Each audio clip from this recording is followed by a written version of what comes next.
Welcome everybody to this month's No Lake County. We have LakeWorks here, but before we get started, I just want to thank the Friends of the Library for the refreshments. And there's some cards there if you want to join. They're a great organization, and they pay for the filming of today and our books and all kinds of things for the library. So today we have Sherry Kessner with LakeWorks. She also owns Watershed Books downtown, and she's going to talk to us about the crafters in Lake County. Thanks. Hi. So you've had a chance to look at some of the things that we offer at LakeWorks. I wanted to tell you a brief history. I can't remember how long we've been in existence. Janet, you might remember 4 years, 4 years. A loose association of people in Lake County were interested in having a venue for local arts, crafts, and products. And at that same time, there was some people in other communities that were interested in doing the same thing. So we got together with some of those people and we made a loose association called North Bay Made. And North Bay Made includes, if I can remember, Lake County, Mendocino County, Sonoma County, Solano County, and one more, if only, Napa County. So we got together and we kind of supported each other in having a conversation about how that might work out for each community. And at this point, as far as I know, I haven't been in Solano County for a while, but all of their local shops are still happening. And on occasion, we network and have crafts or local products from their communities. So currently we have some pottery from Sonoma County, and we're looking forward to having a Mendocino County knife maker is going to be coming into our shop. But other than that, we're all Lake County, and it's been an incredible journey to be able to work with these amazing crafters and authors. And as we developed it, how it worked out for us was, and it doesn't work the same in every community, but how our community works is that the crafters and makers and authors are the workers in the shop, and they get a bigger percentage of the take when they work a 3.5-hour shift each week. So any week that they work and they sell some of their things, they get 80% of the sale. Otherwise, it's a 60% and 40% goes to operating the shop.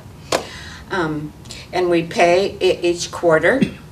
And we try to get together somewhat regularly. We're having a gathering, and you all are invited in mid-July. I'm not quite sure on the date yet, but I thought after our June payout, we'd have a little gathering and get together and let some of the people that I don't see on a weekly basis, that aren't working every day in the shop, have a chance to see and catch up with what's going on. I'm trying to think of some of the bumps that have happened along the way. Amazingly, there hasn't been too many bumps. I, of course, mess up and get somebody's check wrong sometimes, but we've been successful in catching those. We've been we have a pretty honest community in terms of losing stuff out of the shop, and also the bookshop, actually. Very little problem there. It stayed beautiful. The shop has stayed beautiful. It's stayed changing things all the time. People move into the community or move out of the community, so that that what's available in the shop changes often. We have events for local authors, And actually, in the beginning of July, Bart's going to be here on the first Friday in July at the bookshop and LakeWorks talking about his latest, greatest. And I don't, is there any questions? I'm not, it's pretty straightforward what we do. We do have, we are available on Facebook, and you can see where we have one of our artists, crafters, David Stillwell, takes pictures, and you can see what's come new and at LakeWorks. Are any of you guys crafters or makers or? Yeah, this is, by the way, is Amy, who we just saw. This is her amazing work. Yeah, macrame. And this is just, we have everything from knitted caps to oak wine barrel pieces to these teeny houses, which I love, these elf houses. This is Roberta, who's there. Here's Roberta's work right here. And this is something that she's done. Beautiful, I love it. So you're totally welcome to take any of those cards. I was just kind of giving, hi Roberta. Hi. I was just kind of giving a little history of how we came to be, and Bart, you want to talk about your books and how that's been for you for a few minutes? Well, I think it's highly unusual to find a successful bookstore. A lot of the chain bookstores have gone out of business or consolidated, and one of my books is dedicated to Sherry at the last bookstore. So yeah, it's an interesting place. I think what Sherry really needs is a larger building. I would like to see her take over a couple more storefronts on Main Street, but maybe that's somewhere down the road. I don't know. I do a lot of, these are some of my books here. I have a total of 14 books. Well, I'm working my 14th book right now. I have 13 in publication. And I sell most of them online, but it's always nice to be able to sell some personally, and it helps me, it helps to get my head straight when I actually talk to people who actually buy and read my books, So I don't know what else to say about that. I'm just really glad that place is here. I only wish there were more of Sherry. What book are you working on? I'm working on the third book in the trilogy. I don't have the other two here. The trilogy, the first one is called Finding Joaquin, and it's about the hunt for Joaquin Murrieta, which takes place before the Civil War. And I don't know, how many people know who Joaquin Murrieta was? Well, they do now. He was considered the most dangerous bandit in California. He was credited with killing 18 people, or 18 men, I guess. I don't think he ever killed any women, but he was considered a bad guy at the time. Today, I don't think he'd be considered all that bad, compared to a lot of other people.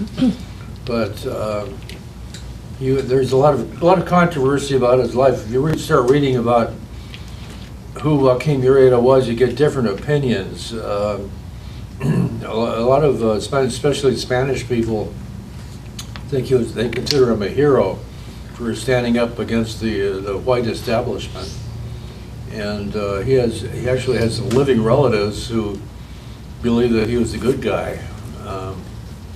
So what I like about that is that you can never really pin it down. There's so many different stories. I like to write stories about, in particular, the history of California and Nevada, because there are so many great stories out there.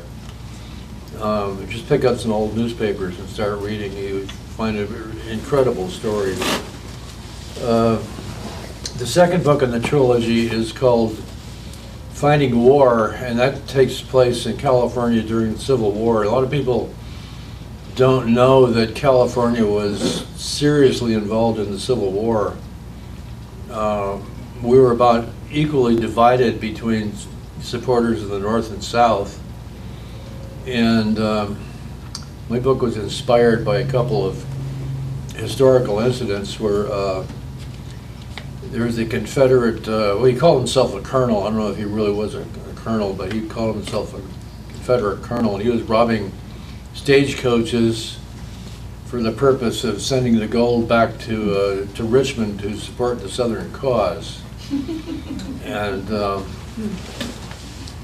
so that's what this book is. You know, half of California was for the North and half was for the South. And there were a lot of people who went east to join the army, either of the North or the South. One of the remarkable stories is about, well, there in San Francisco especially, there was a group called the Knights of the Golden Circle, and they were Southern sympathizers, and they wanted to foment a revolution to overthrow the government of California and turn California into a slave state, and they came pretty close to doing that. The reason they failed was that they approached General Johnston, who was in charge of the Western Division of the United States Army at the time. He was from Kentucky. He was a Southern sympathizer, but he was in the Army, and he was loyal to the United States Army, if not to the government. And he refused to go along with this plan, so it fell through. And he didn't want to fight for the North, so he resigned his commission, moved to Los Angeles with the intention of retiring, and he got talked into going south and joining the Confederate Army, so he did. And then he was at the Battle of Shiloh, and he almost won the Battle of Shiloh for the South, except he was shot in the leg and bled to death without knowing it. He died before he realized that he had been hit. And so that was General Johnston. And there were a lot of other famous generals who came from California. Sherman, before the war, was running a bank in San Francisco. There's several other generals. I can't think of their names right now. Their names elude my slippery mind. But go back and read some of the history of California. You'd be amazed at how different it was from what we were all taught in high school. You know. And Lake County, was it north or south? Lake County didn't exist until 1871. Okay. It was part of Napa County. Okay. There were a couple. It's Marysville and there were two towns in that county that were on opposite sides of the war, and they almost had their own little war between them. Anyway, the book I'm working on now is the third in the trilogy, which is called Finding Silver, and that also was based on, inspired by historical events. There's a fellow by the name of Asbury Harpending. Here's another great story. He was Asbury Harpending was part of the Knights of the Golden Circle. He was wealthy at the age of 16. He was originally from Kentucky. Went to Mexico, got into gold mining, made himself a fortune, moved to San Francisco. At the time when the Civil War broke out, he was in his early 20s and quite rich. And he decided that he was going to support the South by stealing gold shipments from San Francisco and sending them to Richmond. So he outfitted a ship. He bought a ship in Mexico and outfitted it with a lot of guns. It was armed to the teeth. And his plan was to, the ship was anchored in San Francisco Bay, and his plan was to sail out of San Francisco and intercept gold shipments that were on their way to Panama, and take the gold and send it to Richmond. But someone ratted on him, and the Navy caught him before he left the San Francisco Bay. He was tried and convicted of high treason, and he was in the San Francisco jail for a few months, and Lincoln pardoned all of the political prisoners, so he got out of jail. And then later on, he was involved in a number of very large swindles. One of them was involved a couple of prospectors who claimed they'd found a diamond mine in Utah. And there was also a mine called the Emma, which was supposed to be a great silver mine, but it was salted. So anyway, that inspired my third book, which I'm still writing on. We're still working on it. Salted? And, huh? Salt, what does salted mean? I can't hear you. Salted? Salted, oh. Salted, well, that means when you salt a mine, that means you put Pieces in there. From other places.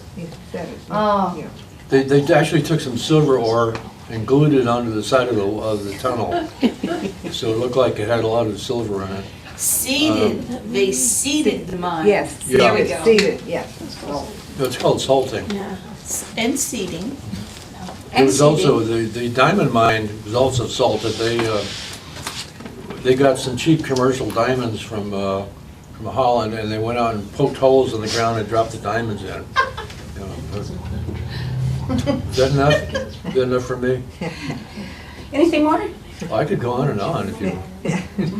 Well, we got a little time thing going on, so let's take some time and talk to Roberta. okay. So, Roberta, this is Roberta, actor. We're going to be on PEG, so that's why we're kind of standing bunched up here. Okay, I'll come over here. Yeah. She's one of our community activists, I might add, and a potter at and has brought some of her stuff to look at. I'll set it out so we have a chance to look at that.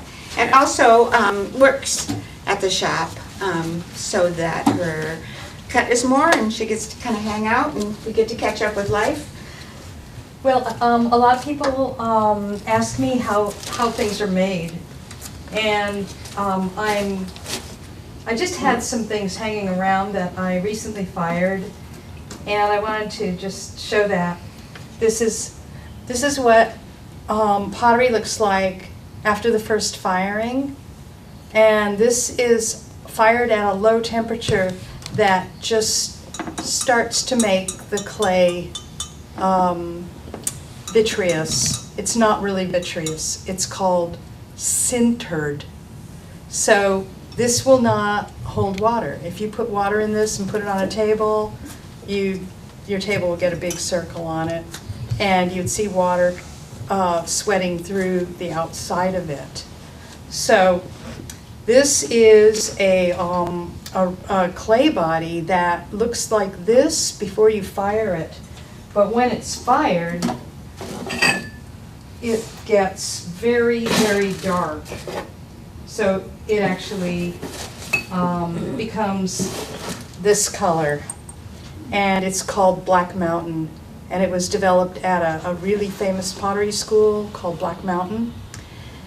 So when I was at Mendocino College doing a glaze workshop, and I was given an exercise to do where I had to just mix 3 chemicals together and make a glaze out of them, and the results were really abysmal. They were horrible, like crumbly, like chicken poo.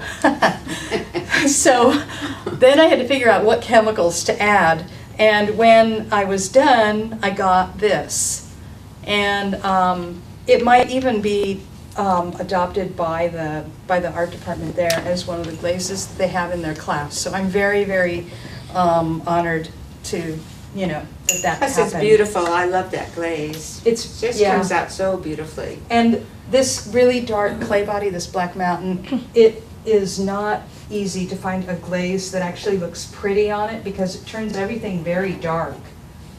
So if you use the wrong glaze on it, you'll get just, let me see if I can show you what happens. like the inside of this cup, it just turned dark brown. And it's okay, but most people want a little bit of color. So anyway, you start with this, and then you put glaze on it, you dip it in glaze, and you put it in a kiln, and you crank it up to 2,350 or so degrees Fahrenheit. Wow, Yeah. really hot. And now it's really vitreous. This will probably absorb a lot less than 1% of the liquid that gets put in it. And it's glazed, and of course glaze is like glass. So it's very safe to use for drinking anything out of. I mean, you could put wine or orange juice or lemon juice in it. It would probably take a long time for lemon juice to even etch this finish. This is called stoneware, and that temperature is called cone 10 because you put in it's literally a little cone, and when you get to that temperature, your cone tips over. It starts to melt, and that's how you know you're done. So anyway, that's what they look like. This is how they start, and this is how they end up. And then I actually had this, I was supposed to take this back to the shop, and my good friend John Sayer made this cup that has some really beautiful colors in it. And this is not fired quite as high. This is cone 5, and I think that gets fired up to about 2270 or something. A little bit, not quite as hot. So anyway. Questions for Roberta Yeah, or any Bart? questions? Do you want to say anything about LakeWorks? Well, I just think it's really great that you put that little shop there, and I always like to tell people that there are about 70 different artists and some just amazingly talented people. I don't really do beads, and I'm just always amazed at the unique designs that people come up with. It's different every time, and they have so many new ideas. And there's also about, I think, 7 or 8 potters, and they all do totally different work. So that's really interesting, to see someone who's doing something totally different. I always enjoy that as an artist. That's like when you're taking a class and you just go, wow, why didn't I think of that? Yeah. So Yeah. it's very nice to have that here. We're really lucky to have a place like that here because, we don't have some other things in Lake County, but we do have wonderful small businesses like Sherry's Bookstore and LakeWorks. So that makes this place a really great place to live for a craftsperson.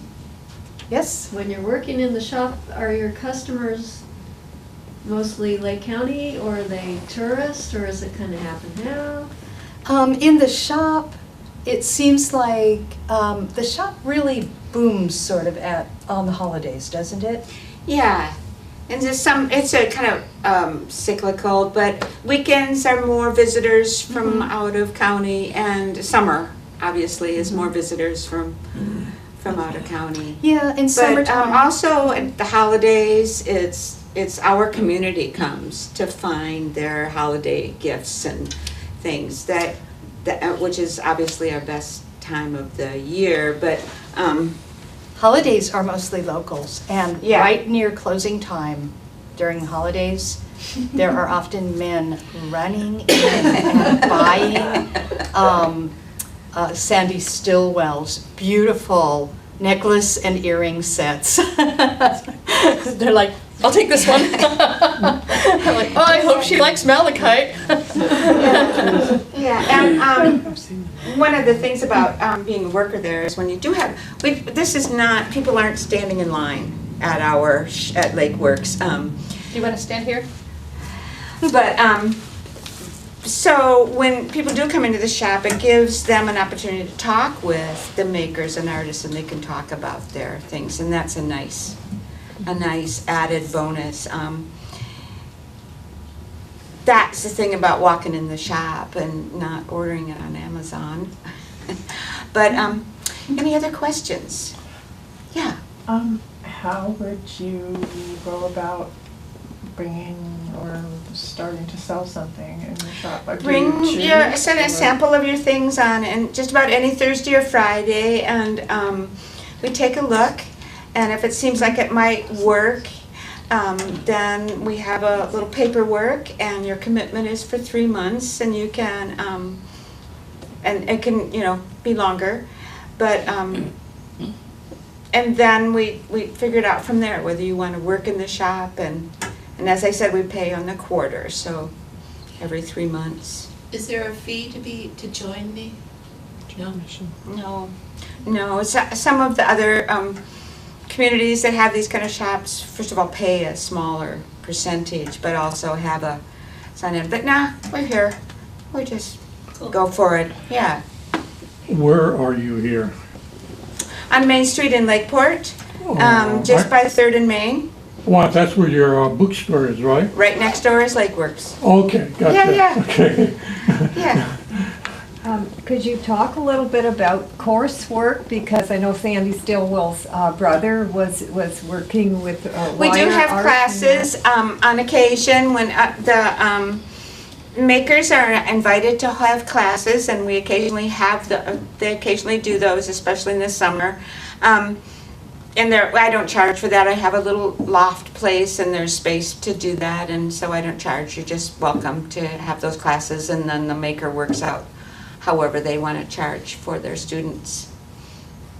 So, yeah, you can see, I don't think we have any coming in. I will mention that the Main Street Gallery is just a couple doors down, and they have a really great summer program coming up for kids in particular, and I think they have some adult classes also, so totally check in with them, because the kids love these classes, because we see them, and there's some during the summer, and they're a lot. I don't know what all they are. I know there's a Thule doll making class coming up there, and yeah, Main Street Gallery, another good place on Main Street.